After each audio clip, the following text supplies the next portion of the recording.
All right, let's talk about becoming architects. But we're not talking about buildings here. We're talking about building powerful, precise sentences. I'm going to give you the essential blueprint for writing that is clear, effective, and just sounds right.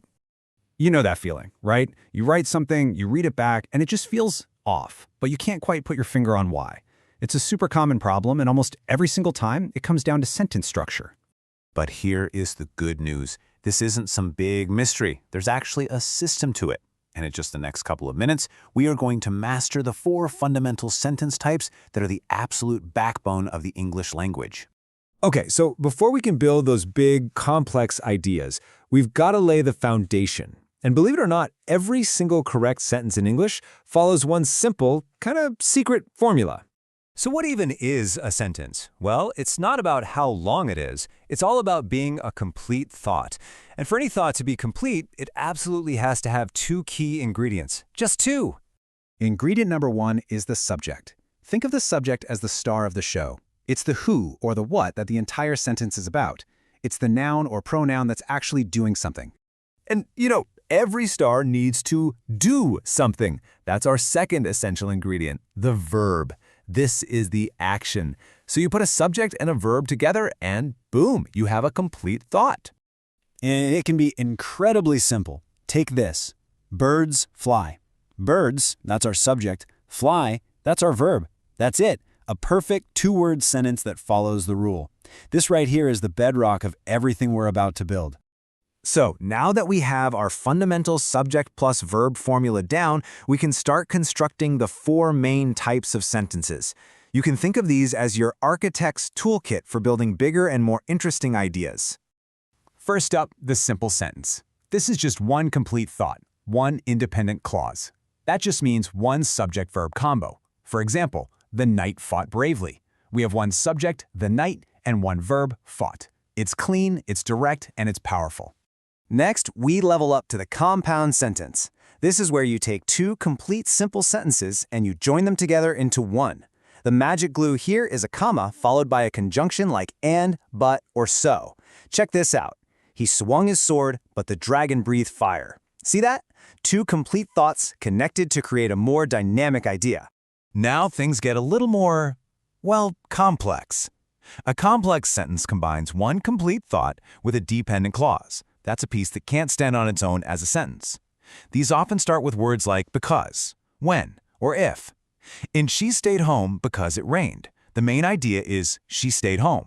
The part because it rained adds important info, but it isn't a sentence by itself. And finally, the master build, the compound complex sentence.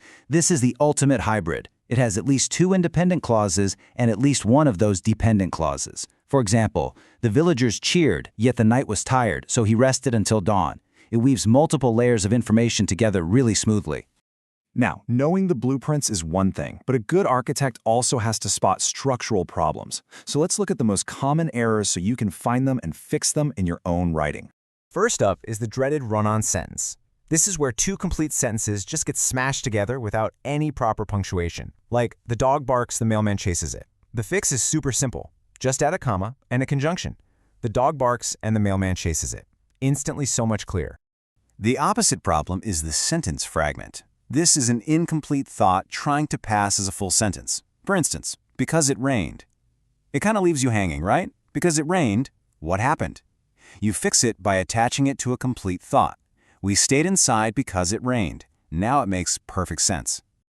Okay, to keep our writing strong and stylish, here are a few simple rules of the road, your official architect's guide to do's and don'ts. Here's your checklist.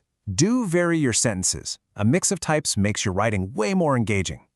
Do use that comma before conjunctions in compound sentences. Don't leave fragments just hanging there. And a pro tip for formal writing, try to avoid starting sentences with but or and. A stronger transition like however often works better. Now, this isn't just about boring grammar rules. Once you see the blueprint, you'll find these structures absolutely everywhere, working behind the scenes in everyday life. Take this line from a story. He swung his sword, but the dragon breathed fire. That's a compound sentence, building action and conflict right next to each other. Then it continues. When the princess called, he charged forward, because love is strong. That's a complex sentence, and it reveals the why, the motivation. It's this mix of structures that makes a story feel dynamic. And it's not just in stories. Even something as simple as a recipe relies on these rules for clarity. Mix flour and eggs, that's a simple direct command.